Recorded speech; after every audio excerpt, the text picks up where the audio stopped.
Okey. Kita nak sambung. Kita nak sambung 4.2 aplikasi. Aplikasi ni maknanya kita kena hands on lah. Kita kena melukis lah sendiri. Okey, aplikasi lukisan bangunan bagi rumah kediaman setingkat. So kita fokus kepada rumah setingkat je. Okey, tak kira lah banglo ke rumah teres ke, tapi yang setingkat saja. Okey, ada beza banglo dengan rumah biasa, rumah teres, apartment, ada beza nanti kita tengok ada beza dia. Okey, jadi untuk ni kita fokus kepada ni buku teks muka surat 149. Jadi apa yang perlu awak tahu ini adalah awak boleh, okey, pelajar boleh menghasilkan lukisan unjuran ortografik bagi rumah kediaman setingkat. Kita kena buat unjuran tu. Okey. Kemudian lukisan pelan lantai, garisan bumbung, lukisan pandangan. Okey, kemudian mengaplikasikan simbol piawaian pintu dan tingkap pada lukisan pelan dan lukiskan pandangan bagi rumah kediaman setingkat. Mereka bentuk pelan lantai rumah bagi rumah kediaman setingkat. Ini adalah standard pelajaran ataupun apa yang perlu awak dapat untuk kali ni. Perlu buat Jadi yang ini kalau awak tengok, ini adalah lakaran. Okey, mereka bentuk plan. Jadi kalau kita nak mereka bentuk plan, kita mesti mula sekali dengan lakaran. Jadi ini adalah lakaran. Okey, dia dah bagi anggaran berapa bilik kat mana, dapur kat mana, awak kat mana, macam tu. Okey, ni lakaran pelan lantai beserta dimensi dan jadual spesifikasi. Kita pelajar JKT tak adalah sampai ke tahap detail macam ni. Okey, saya akan tunjuk sekejap lagi. Kita kena belajar asas saja. Kalau dah sampai tahap detail macam ni nanti orang lain nak kerja apa pula yang dah ada ni kan. Penat dia orang belajar ni. Okey. Jadi komponen dan spesifikasi kita kena tahulah benda yang kita nak bina tu rumah apa, rumah kayu, rumah batu, lantai dia nak pakai apa. Jadi kita kena tahu. Jadi ini antara contoh dia lah. Contoh. Saya akan bagi situasi kejap lagi. Daripada situasi tu baru kita boleh membuat lakaran dan seterusnya. Okey, tapi kita balik kepada buku teks. Okey, balik pada buku teks. Terdapat beberapa langkah asas untuk mencipta dan mereka bentuk pelan lantai. Berikut merupakan langkah-langkahnya. Yang pertama sekali, kita kena tentukan kawasan yang disediakan. Okey. Kena tahu dulu kawasan. Kita tak boleh pergi buat di rumah kan, tak boleh. Kita kena tahu dulu. Langkahkan saiz dan bentuk luar bangunan mengikut skala yang sesuai. Menentukan bilangan dan saiz untuk bilik dan ruang yang dikendaki. Okey, menambah ciri-ciri seni bina. Masukkan perkara-perkara tidak berubah seperti pintu dan tingkap bersesuaian dengan bilik dan ruang yang disediakan. Okey, jadi itu antara keperluan dia. Jadi ini adalah langkah dia. Langkah macam mana kita nak buat lakaran. Okey, nak melakarkan, nak freehand ataupun nak gunakan alat. Lakarkan kedudukan dan dimensikan bilik ruang di atas lakaran luar bangunan. Pastikan saiz bilik juga mengikut skala yang sama. Dimensi yang digunakan ialah jarak tengah antara dinding ke dinding. Jarak tengah antara dinding ke dinding. Jadi sekejap saya tunjuk jarak tengah antara dinding ke dinding. Tak ada sini. Apa maksud dia? Okey, ini dinding. Jadi kita kena pakai penengah. Kan tengah dia. Kenapa tujuan dia? Okey, ada tujuan dia. Itu nantilah awak belajar. Okey, dah. Kemudian kita tengok langkah 2. Lukis ketebalan dinding dengan merujuk pada garisan tengah dinding. Offset garis tengah ke kedua belah tengah dinding. Biasanya tebal dinding ialah 150 mm. Tandakan garisan jenang dan bukaan pintu dan tingkap. Lukis garisan dinding dengan objek, garisan objek. Okey, bla bla bla bla. Masukkan simbol piawaian. Simbol piawaian kita kena masuk kalau ada dalam bilik air, pintu, tingkap. Kena masukkan lepas tu. Okey, selepas tu. Jadi ini adalah lukisan. Laju sikit jadi saya tunjuk.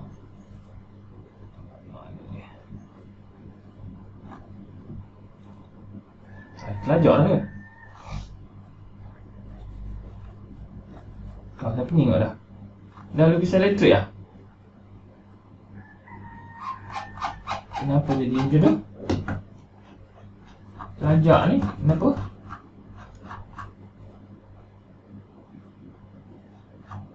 Kenapa jauh sangat dia pergi?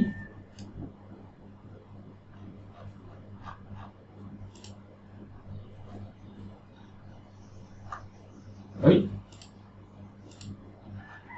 Ya, sorry, masalah teknikal.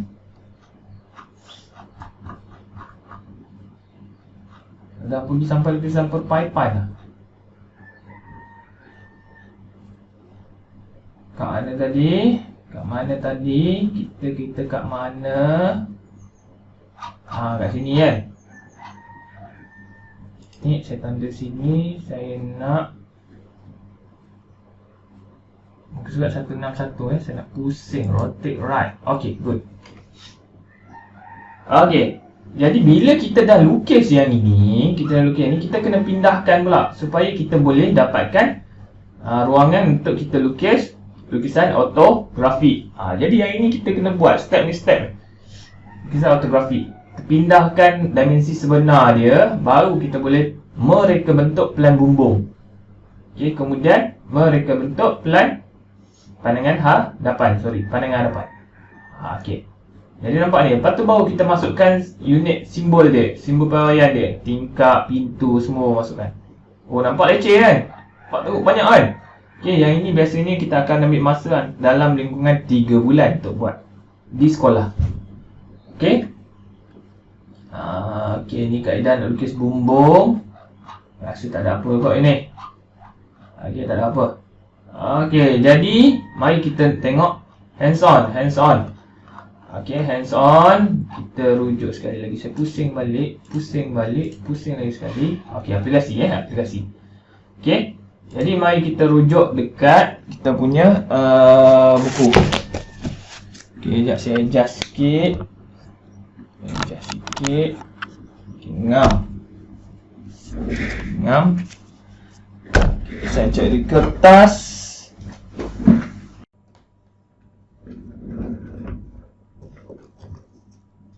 Okay. Jadi sekarang kita nak tengok cara aplikasi macam mana kita nak mula step by step. Okay, step by step. Mula-mula sekali kita perlu tahu, kalau ikutkan kita punya role dia dalam buku tab tu, mula kita kena tahu plan lokasi kita lah kat mana. Okay, plan lokasi kita dekat mana. Okay, bila kita dah tahu plan lokasi, bila kita dah tahu plan lokasi, barulah kita boleh bina tapak. Kita kena tengok pula saiz tapak rumah. Okay, saiz tapak rumah tu besar mana. Okay, kita anggap sekarang ni, saya anggap awak semua dah tahulah, dah diberi ataupun ni dah ada. Kita nak tahu sekarang ni rumah yang kita nak bina tu, apa ciri dia. Okay, ciri rumah dibina. Yang pertama, setingkat. Okay, setingkat. Kalau 2 tingkat lain setingkat. Okay, sekejap saya nak kena clear autofocus sekejap. Setingkat.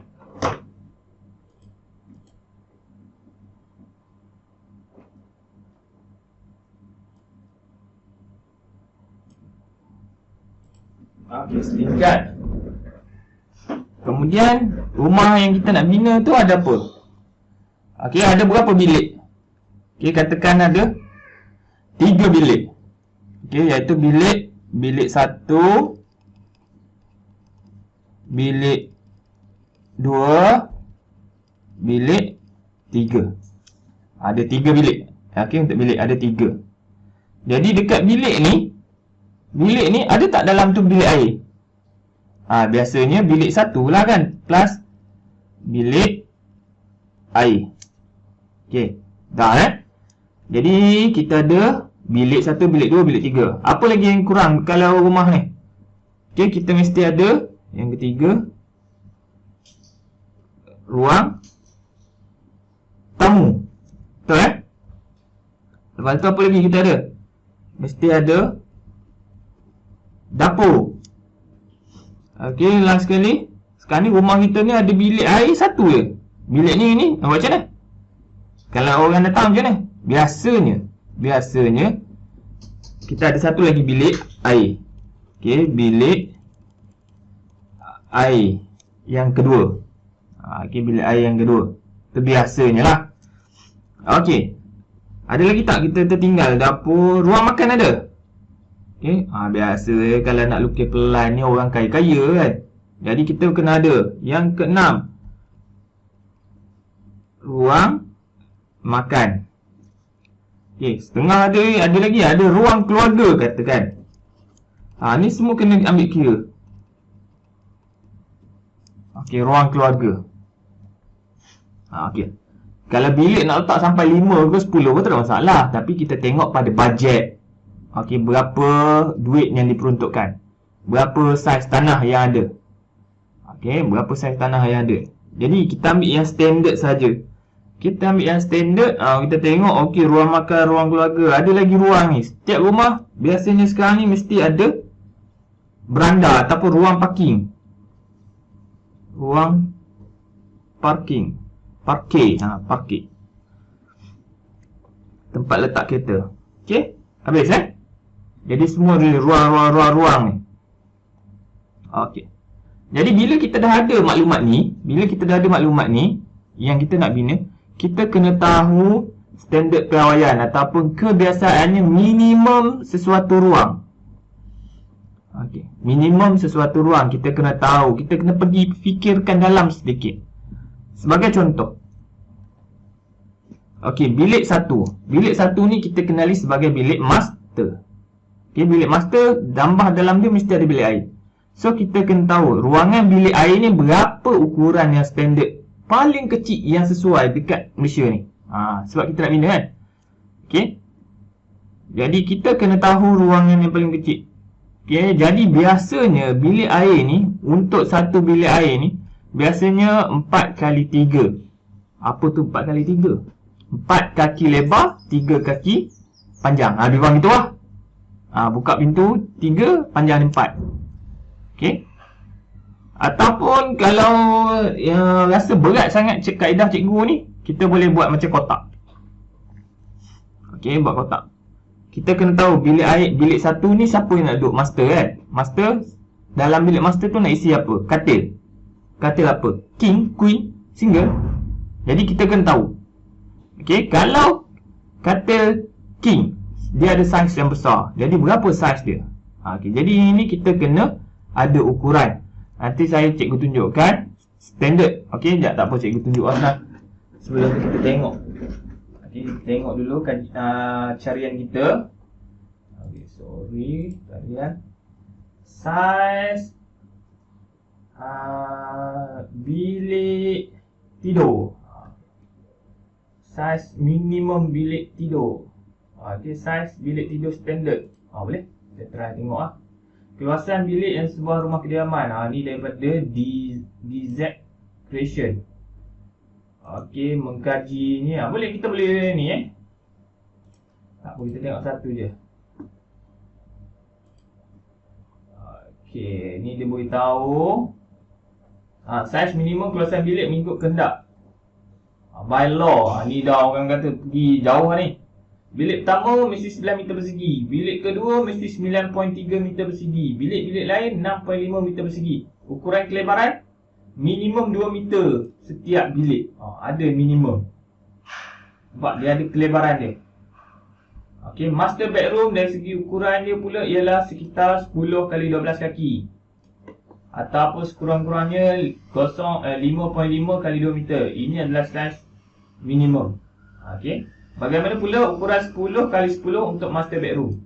Ni ada, kena kita rajin sikit baca lah. Okey, rajin sikit baca. Jadi untuk yang ini, dia tak ada lah sampai detail macam ni. Okey, tak ada detail macam tu. Jadi kita ambil standard saja. Kita ambil yang inilah nah 12 x 10 ataupun kita ambil 10 x 10. Saya akan guna pakai 12 x 10 kaki. Okey, 12 x 10 kaki. Tengok saiz bilik air pula. Nampak ni bilik master. Kalau kita buat kajian, dia ada macam ni. Bilik master dalam dia ada bilik air, tilam, katil, tepinya ada apa ni, gerobok, almari. Okey, ni dia. Pintu ni, pintu bilik terus sampai nampak bilik air. Contoh. Ikut sesuaian kita Ikut kesesuaian kita. Okey, jadi kembali kepada asal. Jadi sekarang ni bilik 1 mesti ada bilik air. Jadi kita pun lukis lebih kurang. Okey, lepas tu dalam dia ada bilik air. Macam tu. Okey, ni bilik 1, sini bilik air 1. Okey. Okey, bilik 2.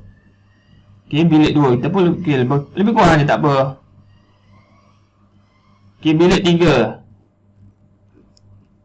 Kita pun tulis bilik 2, bilik 3. Okey, ruang tamu berapa? Tak apa, buat kotak tak apa. Ruang tamu. Kemudian dapur. Jadi bila kita dah buat ni, okey, bila dah buat sepatutnya kita ada ukuran minimum tadilah. Okey, bilik air. Ada lagi pula bilik air ruang makan. Kita cantumkan mengikut kesesuaian kita. Okey, senang, paling senang, kaedah paling senang kita kena ikut standard rumah kita lah, paling senang. Okey, rumah kita pun buat lakaran. Siapa yang duduk rumah teras paling senang lah. Okey, tapi kita buat lakaran. Kita buat lakaran, katakan okey, kita buat lakaran dulu. Katakan ni luas rumah kita, katakan saja lakaran. Okey, mula-mula kita masuk rumah. Okey, masuk rumah, katakan laman kita belah sini. Kita nak buat sini kan. Okey, masuk rumah kita akan jumpa apa? Kita akan jumpa, biasanya kita akan jumpa ruang tamu. Okey, katakan ruang tamu kat sini. Ni namanya lakaran. Lepas jumpa ruang tamu, mana nak pergi? Okey, nak pergi. Lepas jumpa ruang tamu, katakan kita nak terus jumpa bilik. Boleh ke? Okey. Ataupun awak pening. Bila awak pening, kita kembali kepada buku teks. Kita kembali, rujuk balik pada buku teks. Ni dia. Sekejap saya besarkan sikit. Kita tengok ni lakaran dia. Okey, dia buat kat sini nampak. Parking, beranda, ruang tamu. Jadi pintu dia masuk kat sana ikut. Kita parking kereta, masuk ikut beranda. Kalau awak tengok ni ada pintu, ikut beranda, jumpa ruang tamu. Okey, lepas jumpa ruang tamu, kita pergi ke sini. Belok ke kanan. Ke kanan. Jadi ada bilik utama. Ni bilik 1 lah. Bilik utama tu bilik 1. Dalam bilik utama tu ada tandas. Okey, ada tandas. Kemudian ada tandas 2 dekat tepi ni. Okey, tandas 2. Okey, lepas tu dia pun pergi tu sini. Ni ruang keluarga dia buat. Okey, lepas tu kat sini ruang makan. Okey, lepas pada ruang makan, baru dia jumpa bilik tidur 3, bilik tidur 2. Dalam bilik tidur ni ada tandas masing-masing. Jadi tandas ni yang siapa punya? Tandas ni adalah tandas untuk tetamu ataupun waktu kita duduk kat luar.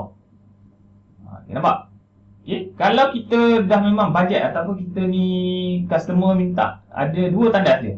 Jadi bilik tidur 2, bilik tidur 3 tak payah buat tandas. Tandas ni kat sini kita besarkan.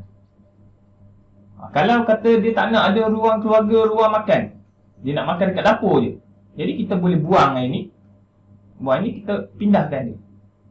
Okey, boleh faham Okey, boleh faham. Okey.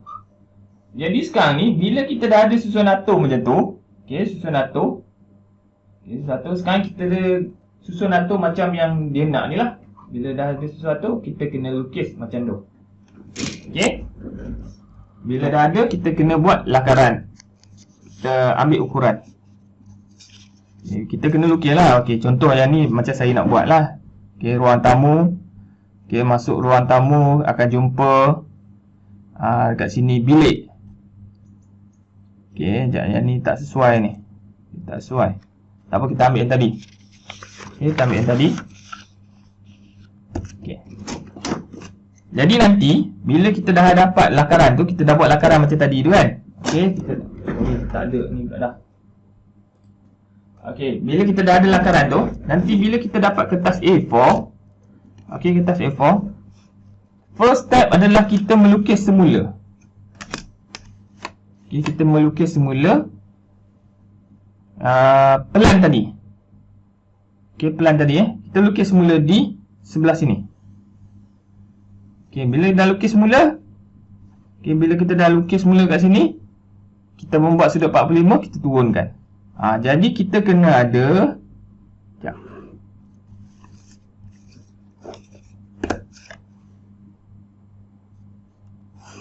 Okay, kita kena ada macam ni ya. Kita kena ada macam ni ya. Jadi kita pun lukis pelan lantai tadi, kita lukis dengan betul lah. Yang tadi lakaran kan. Jadi yang ini kita kena pakai alatan lah. Saya pakai pen hijau. Okay, contoh ini contoh. Bila kita tarik macam ni, okey, sekejap, satu saya terlupa, sudut 45.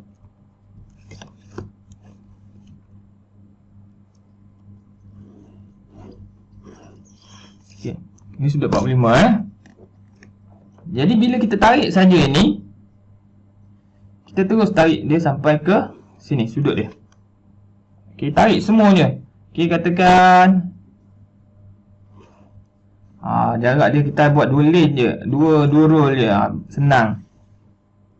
Okey, ni macam ni. Ni contoh saja ya.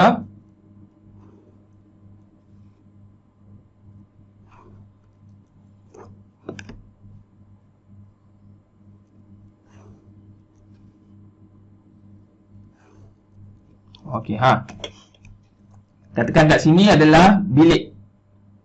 Sorry, kita yang tadi kan, kita buat sini ada ruang tamu. Katakan ruang tamu. Jadi kita dah pindah kat sini. Jadi nanti ruang tamu ada kat sini ya. Pindah kat sini pula. Okey, boleh macam ortografik betul. Okey, jadi yang itu untuk pengenalan kita.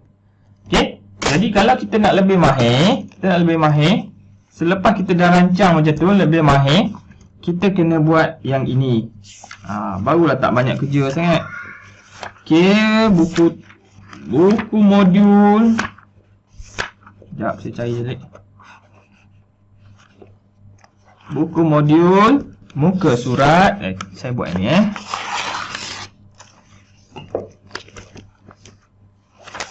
Okey, buku modul. Ni dia.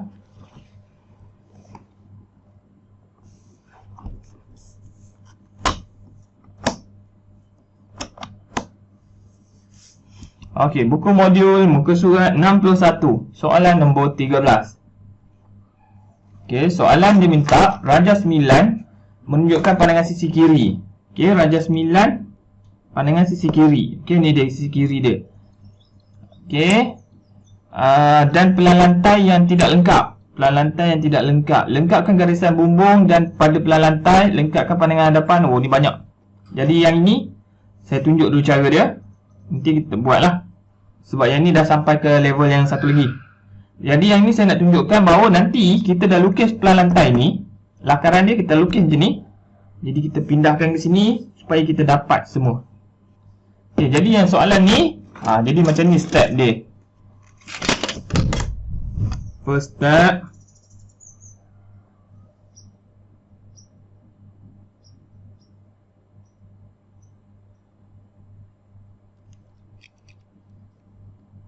Okay, kita unjurkan. Okay, semua yang ini kita terpaksa unjurkan. Tinggi tingkap.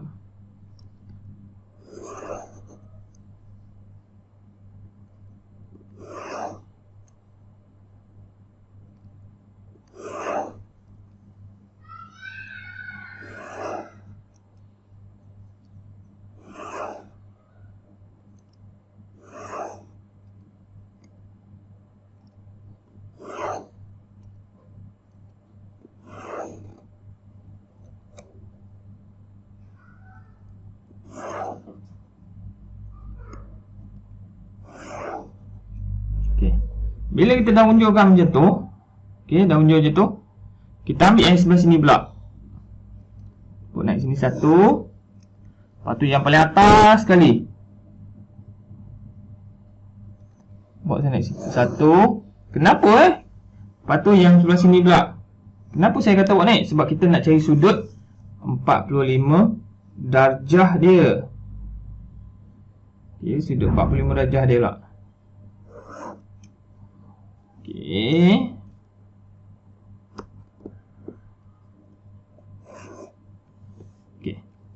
Jadi, pelajar-pelajar sekalian, kita kena tengok. Okey, kita kena tengok. Di antara ujung dengan ujung ni tak sama dengan yang bawah tak sama dengan yang bawah. Jadi kita kena ambil yang paling bawah sekali. Okey. Kalian perasan? Ni dia. Dia tak sama jadi kita kena undur lagi. Lantai dengan bumbung dia tak sama jarak dia. Allah, terlari pula dah. Dia ada jarak yang lain Sekejap Saya terlari. Okey, jarak dia tak sama. Jadi sebab apa kita tengok? Yang ini awak kena tahu. Ni longkang dia. Okey, longkang tengah-tengah ni Yang ni adalah tengah-tengah longkang. Okey, yang tu adalah tengah-tengah longkang. Jadi yang kita nak lukis ni yang tengah longkang. Jadi kita akan ambil yang tepi dinding. Betul, tepi dinding sebelah dalam. Okey, jadi kita akan ambil yang sebelah dalam.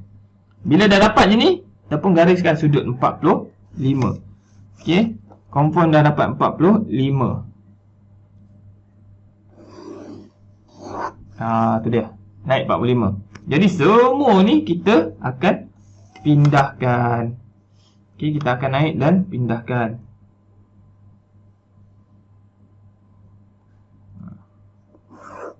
Ni semua kita pindahkan nanti. Jarak dia ni pun kita pindahkan.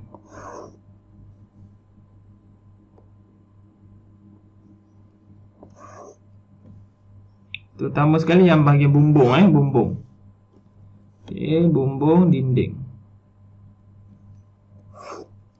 Okey. Jadi berikutnya yang ni pula.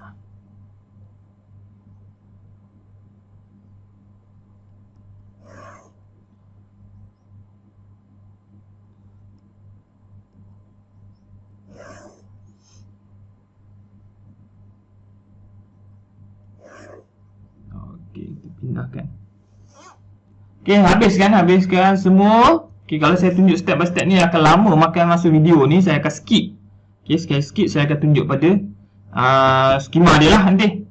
Okey, jadi sebelum tunjuk skema, jadi kita kena kaji. Apa benda yang hitam ni? Yang hitam ni adalah tiang. Jadi kita tengok, D ni yang benda ni. Okey, jadi kita kena tahu D ni adalah pintu gelansa. 2 panel. Sliding door lah. Okey, ni apa C ni? Okey, C ni biasanya adalah tingkap. Okey, tingkap. Tapi kenapa kat sini? Okey, kenapa kat sini? Itu kita nak tahu. Okey, kenapa kat sini? Adakah dia tingkap ram kaca tetap ataupun ram kaca boleh laras? Jadi kita kena tahu ni. B apa? Tingkap. A adalah pintu. Rupanya dia dah beritahu. Ni ada. A pintu, B ram kaca boleh laras, maknanya tingkap nako tu. C tingkap berensel. Okey, C tingkap berensel. D gelansa kembar 3. Okey, gelansa kembar 3. Ada sedikit kekeliruan tingkap berensel ni. Okey, tingkap berensel ni nanti ada orang terkeliru. Nanti kita tengok balik skema dia. Okey, itu saja untuk yang ini. Nanti last kali tengok kaedah dia. Saya akan tunjuk video dia, kaedah. Okey, itu saja. Terima kasih.